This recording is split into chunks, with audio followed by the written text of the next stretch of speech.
Boa tarde, paz, que seja convosco. Hoje, quinta-feira, dia 2 de abril, é a minha vez de dar reflexão, seguindo a ordem. Não foi fácil, confesso a vocês que não foi fácil escolher a reflexão de hoje, até porque não é o meu costume, mas tudo tem a sua vez, tem a sua hora, é bom isso, é um privilégio. Foi bastante difícil porque eu estava querendo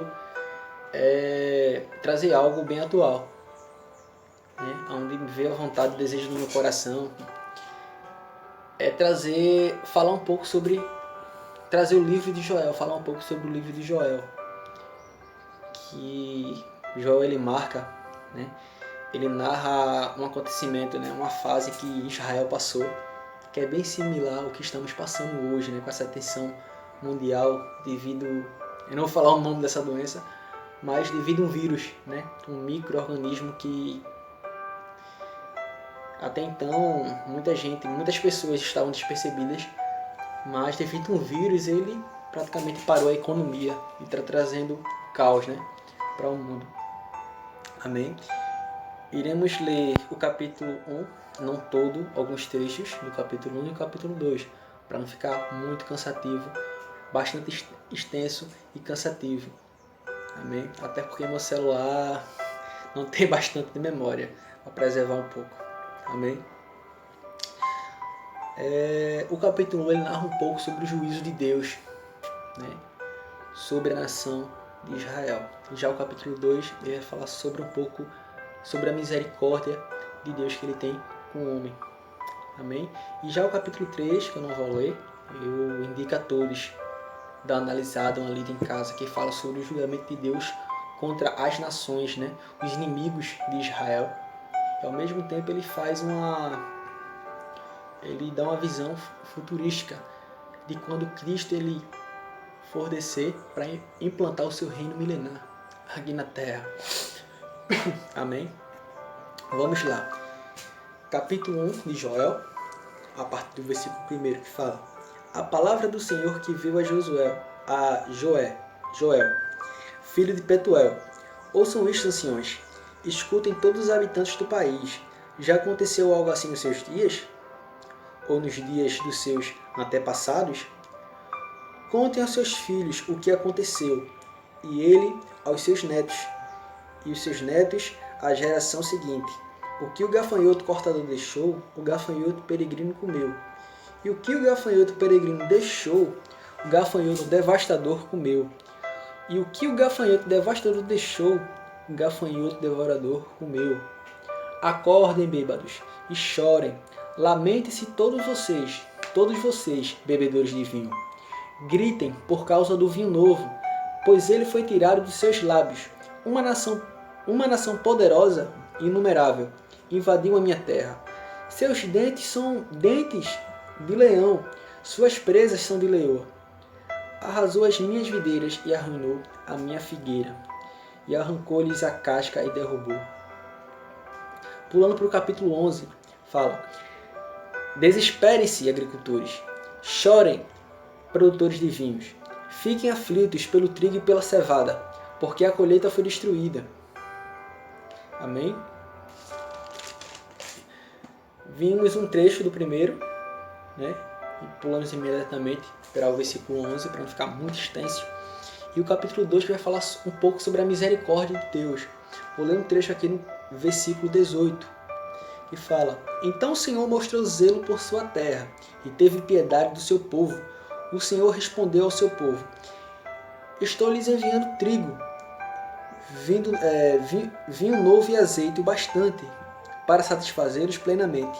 Nunca mais farei de vocês objeto de zombaria para as nações.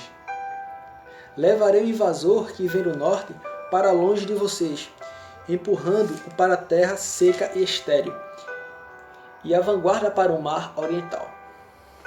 Amém? Para dar início, antes de explicar isso, vamos entender. O livro de Joel, ele fala sobre, no capítulo 1, em geral, ele fala sobre o juízo de Deus contra a casa de Israel, devido que o povo naquela época, engraçado que aquele povo ali era acostumado a ver milagres, né? Independente de hoje, né? Via fogo caindo do céu, via, enfim, maná do céu, mas mediante isso, né? Deus provando de várias maneiras, eles sempre optavam a se desviar do caminho, né? E não foi diferente nessa época de Joel. Continuando, ele é um livro que fala sobre a exaltação de Deus e a soberania, né, de Deus, e fala como Deus ele trata com seu povo, né? E também fala sobre o amor de Deus, né, sobre o seu povo. Este livro ele é composto em 3 capítulos, né? O capítulo 1, que fala sobre o juízo de Deus, né? O juízo de Deus sobre o seu povo, mostra Deus tratando com o seu povo para o arrependimento, para que eles pudessem se arrepender, né? Já o capítulo 2 mostra, é como se comparasse o amor de Deus ao amor de uma mãe, né? Que mediante o seu filho, estando sempre a errar, mas ela vai lá, perdoa, está sempre por perto, apoiando, né? Não apoiando em tudo, em todas as atitudes que o seu filho faz, mas corrigindo quando é preciso corrigir. Amém? Ou seja, exultando o povo a se arrepender, né? Mostrando a misericórdia do Eterno para com seu povo. Como se fosse um amor de uma mãe, né? Uma avó. Né? E no capítulo 3 vimos o julgamento de Deus. Né? Você vai ver em casa, né? Quando você lê. Ele fala um pouco sobre o julgamento de Deus para com as nações. E também ele faz uma menção de algo futurístico. Ou seja, quando Deus ele vier, né? Para essa terra, né? Trazendo restauração de todas as coisas por meio do reino milenar, né, de Cristo, né, que vai se estabelecer nessa terra. Amém? Então no capítulo 1 vimos ele falar sobre a invasão de gafanhotos, né? E no capítulo 1 fala sobre 4 espécies de gafanhotos. São 4 mesmo ou 3?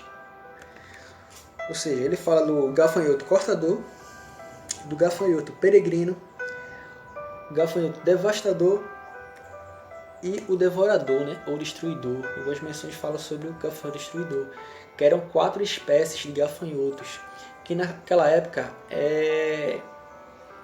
se a gente for comparar, né, aquele povo com o de hoje, acredito que essa geração de hoje é a mais poderosa, porque a economia daquela época se limitava apenas em agricultura, né? Caça, pesca, o simples. Mas para aquela época era o forte, entendeu? Então muitas pessoas que trabalhavam em comércios, dependia do plantio para sustentar a sua família, né? Nesse exato momento, quando teve essa invasão, né, desses gafanhotos, né? Eles ficaram à mercê da miséria, né? E mediante disso também teve uma seca terrível, né? Durante esse período. Então imagine esse povo nessa época, o desespero, né? Há um pai, né, que o homem sempre tem aquele papel, né? Claro, é papel dos dois, o homem e a mulher, mas o homem sempre tem aquela característica de sempre ser o provedor, né? E para aquela época era o homem que era o provedor da casa. Mas imagina aquela sensação de você chegar em casa e não ter nada para alimentar o seu filho. Amém? Aí esse capítulo 1 fala sobre esse período de seca, né? Devido à invasão dos gafanhotos, né? Ou seja, que foi o juízo de Deus mediante a invasão dos gafanhotos, né? E também fala sobre um pouco a frieza dos sacerdotes e também sobre o povo que por falta de alimento. Então, irmãos, vimos aqui que o povo estava passando bastante necessidade, né? Bastante transtornos devido à invasão dos gafanhotos, né? Que acabaram com várias plantações, né, com a agricultura, o pessoal que dependia da agricultura. Amém? Então, como é que Deus ele se comunica com seu povo? Vimos aqui em Joel, né, voltando para o capítulo 1, ele diz assim: a palavra do Senhor que veio a Joel, filho de Betuel. Repetindo novamente, a palavra do Senhor que veio a Joel, ou seja, ele sempre vai se comunicar, ele se comunica através da palavra, né? Aqui é uma profecia, irmãos, de uma invasão de gafanhotos, né? Uma experiência terrível que Israel passou naquela época. E ao mesmo tempo Joel cita sobre o gafanhoto cortador, que naquela época esses gafanhotos, né, que eram bastante comuns, existiam 4 tipos de gafanhotos, que era o cortador, né, que é mencionado aqui, o peregrino, o devastador e o gafanhoto devorador, que eram 4 espécies de gafanhotos, né. Alguns teólogos, né, pessoas que analisam a Bíblia mais, estudam mais a Bíblia, né, vão mais a fundo, eles falam que o cortador, o gafanhoto cortador, representa também, no ramo espiritual, o Império Babilônico, né, da Babilônia, que depois de uns anos veio a destruir Israel e passou anos, né, governando. Já o segundo gafanhoto, que foi o gafanhoto migrador, né, representando o Império Persa, que veio após o Império Babilônico, né. O gafanhoto devorador, representando o Império Grego-Macedônico, né. E por último, o gafanhoto destruidor, né, que no ramo espiritual ele representa o Império Romano, que até nos dias atuais, né, ele vem governando aí o mundo, principalmente os nossos comportamentos, nossa religião, ideologia, filosofia, né? Ou seja, no meio espiritual, ele governa até hoje, né? O devorador, o Império Romano. Então, voltando, Deus ele trata o seu povo, ele vem como um pai, né? A disciplinar os seus filhos, como é dito em Hebreu, capítulo 12, 4 a 13, mas só o capítulo 12, versículo 4, que diz que Deus, a todo filho que Ele ama, Ele disciplina. Amém? Ou seja, para aproveitamento, né? E essa disciplina de Deus, irmãos, ele é com o objetivo de proporcionar ao seu filho para que Cristo ele possa se manifestar, né, futuramente, né? Ou seja, o que você está passando, né, seja uma prova, a palavra de Deus diz que em Romano 8, né, 28, que todas essas coisas cooperam para o bem daquele que amam a Deus. Ou seja, tudo que você está passando, o que estamos passando, o que a terra está passando, creio eu que seja para uma finalidade, que seja para um propósito. Quantas famílias aí antes sempre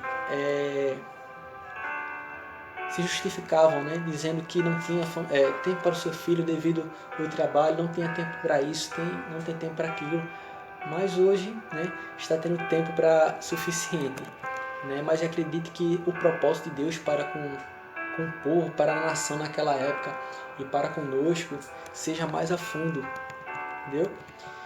Então, voltando, então sempre quando Deus ele quer falar, né, de uma maneira vindo a disciplinar o seu povo, né, justamente por isso, para que Cristo ele possa manifestar, restaurando todas as coisas.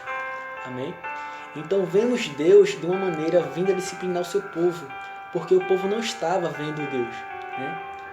Não estava andando nos caminhos certos, né? E de acordo com a vontade do Eterno, ou seja, eles não estavam andando de acordo com a vontade do Eterno, com a vontade que Deus ele quer para nós. Por isso Deus amava tanto Israel, que ele veio para disciplinar o povo, né? E não para destruir. né? Pois Deus nunca ele vem para exterminar, mas ele vem para tratar, né? Para disciplinar, mas nunca para destruir o seu povo, né? Nos dias de hoje mesmo, tudo isso que está acontecendo, tudo em meio a essas provações, né?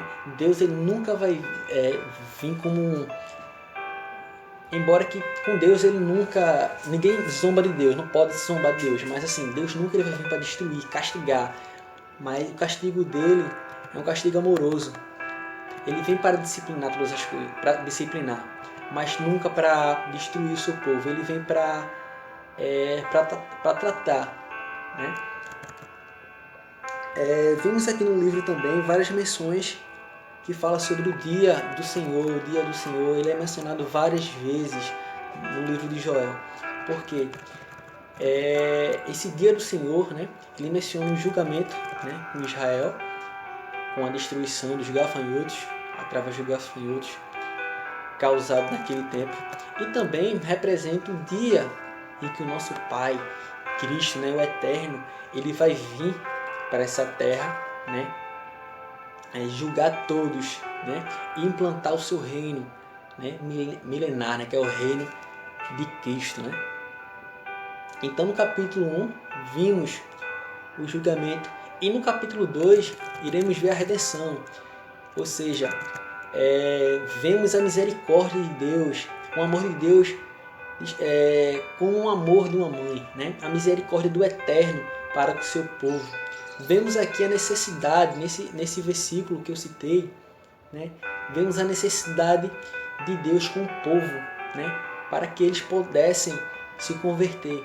Vemos a necessidade do povo se converter a Deus, né? Pois Deus está chamando o povo para uma ação imediata de arrependimento. Deus está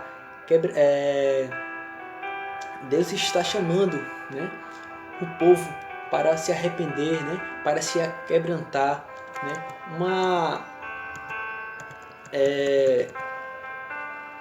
uma reação, né,